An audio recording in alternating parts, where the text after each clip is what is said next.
Hello everyone, study point channel के अंदर आपका हार्दिक स्वागत है। आज हम जानेंगे लेबोरेटरी टेस्ट कैल्शियम के बारे में। डॉक्टरों के द्वारा कैल्शियम टेस्ट क्यों कराया जाता है तथा इस टेस्ट की रिपोर्ट्स हम कैसे समझें। अगर टेस्ट की वैल्यू बढ़ी हुई आ रही है या फिर कम आ रही है तो हम कैसे जानें कि हमारी बॉडी के अंदर इसके द्वारा क्या रिएक्ट हो रहा है। अगर आप मेरे चैनल के अंदर नए हैं तो मेरे चैनल को सब्सक्राइब करें। कैल्शियम हमारे ब्लड के अंदर उपस्थित कैल्शियम की मात्रा को डिटेक्ट करता है। कैल्शियम हमारे शरीर के उपस्थित एक कॉमन मिनरल होता है जो कि बहुत इंपॉर्टेंट होता है। कैल्शियम के द्वारा हमारी बॉडी में उपस्थित बोन्स और टीथ का निर्माण होता है। ज़्यादा मात्रा में कैल्शियम बोन्स के अंदर पाया जाता है। कैल्शियम हमारी बॉडी में वेन हार्ट को वर्क करने में सहायता प्रदान करता है तथा ब्लड क्लॉटिंग में भी मदद प्रदान करता है। कैल्शियम ब्लड के अंदर घुला हुआ रहता है तथा यह विटामिन डी और कैल्शियम इंटेस्टाइन के द्वारा सीक्रेट होते हैं। कैल्शियम का बैलेंस बना के रखना बहुत इंपॉर्टेंट होता है क्योंकि कैल्शियम डेली अपना कुछ अमाउंट खर्च करता है, जिसके कारण इसे मेंटेन रखना चाहिए और जो कि हम अपनी नॉर्मली डाइट में ऐड करके कर सकते हैं, जिसमें अपने डेयरी प्रोडक्ट को शामिल कर सकते हैं। Milk, egg and green vegetable, इनके द्वारा अपन कैल्शियम की मात्रा को मेंटेन कर सकते हैं। कैल्शियम और फॉस्फेट के कंपाउंड आपस में बहुत क्लोज अटैच्ड रहते हैं तथा यह विपरीत डायरेक्शन में काम करते हैं। एग्जाम्पल के तौर पर अगर फॉस्फेट का लेवल बढ़ा हुआ आएगा तो कैल्शियम का लेवल डिक्रीज होगा और कैल्शियम का लेवल बढ़ा हुआ आएगा तो फॉस्फेट का लेवल डिक्रीज होगा। कैल्शियम का नॉर्मली कम होना या ज़्यादा होना कोई ज़्यादा मात्रा में प्रभाव प्रदर्शित नहीं करता है, लेकिन ज़्यादा मात्रा में कैल्शियम का लो होना या ज़्यादा होना यह बॉडी के अंदर प्रभाव प्रदर्शित करता है। कैल्शियम के कम होने से हाइपोकैल्सीमिया रोग हो जाता है, जिसके कारण शरीर में उपस्थित जो बोन्स होती हैं वो अपने कुछ कैल्शियम की मात्रा रिलीज करती हैं, जिससे कि बॉडी के अंदर कैल्शियम का लेवल मेंटेन रहे। या फिर ज़्यादा मात्रा में कैल्शियम हमारी बॉडी के अंदर हाइपरकैल्सीमिया रोग प्रदर्शित करता है, जिसके अंदर क्या होता है कि हमारी बोन्स होती हैं वो बढ़े हुए कैल्शियम को अवशोषित कर लेती हैं, एब्जॉर्ब कर लेती हैं, जिससे कि एक कैल्शियम का लेवल है जो हमारे ब्लड के अंदर सामान्य रहे। कैल्शियम हमें खाने के द्वारा प्राप्त होता है तथा कुछ हमारी बॉडी के अंदर हार्मोन्स होते हैं जो कि कैल्शियम को नियंत्रित करते हैं, जैसे कि calcitonin, parathyroid and oestrogen, vitamin D. ये कैल्शियम की मात्रा को कंट्रोल करते हैं। भोजन के द्वारा अवशोषित कैल्शियम की मात्रा को यूरिन या स्टूल के द्वारा बाहर निकाल दिया जाता है।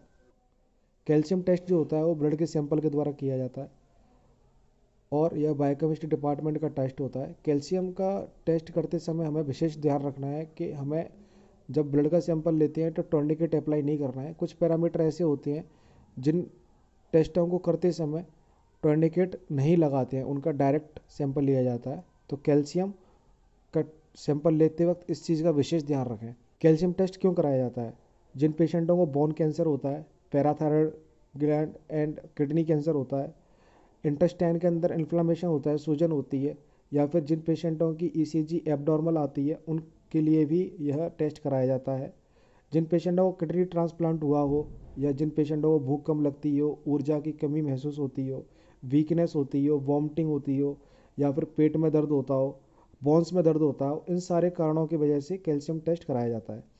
कैल्शियम टेस्ट को कराने से पहले क्या सावधानी रखनी चाहिए? अगर किसी भी प्रकार की आप मेडिसिन ले रहे हैं तो अपने डॉक्टर को बताएं तथा डॉक्टर की अनुमति देने के बाद ही इस टेस्ट को कराना चाहिए। दूसरा, 8 से 12 घंटे पहले किसी भी कैल्शियम सप्लीमेंट का उपयोग नहीं करना चाहिए। ये चीज़ का विशेष ध्यान रखना है। Normal range of calcium adult के अंदर 8.8 से लेके 10.4 mg/dl एंड चिल्ड्रन के अंदर 6.7 से लेके 10.7 mg/dl होती है। जिन पेशेंटों की एज बढ़ी हुई होती है, जो वृद्ध होते हैं, उनके अंदर कैल्शियम का जो लेवल होता है वो कुछ कम आता है, ये सामान्य है।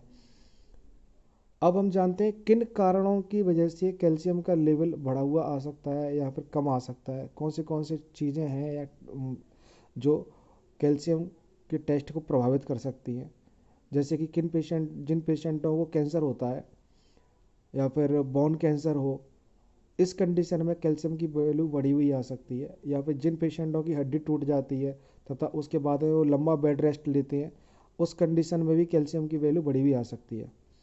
अब लोअर कंडीशन किन किन कारणों से होती है? जो पेशेंट एल्बुमिन की मात्रा कम होती है, जैसे इसमें ये होता है कि कैल्शियम के कंपाउंड और एल्युमिनियम के कंपाउंड एक दूसरे से अटैच रहते हैं। अगर कैल्शियम की वैल्यू कम होगी तो एल्बुमिन की वैल्यू भी कम होगी। इसीलिए जिन पेशेंटों की एल्बुमिन कम होती है तो कैल्शियम की वैल्यू भी कम होगी। ठीक है।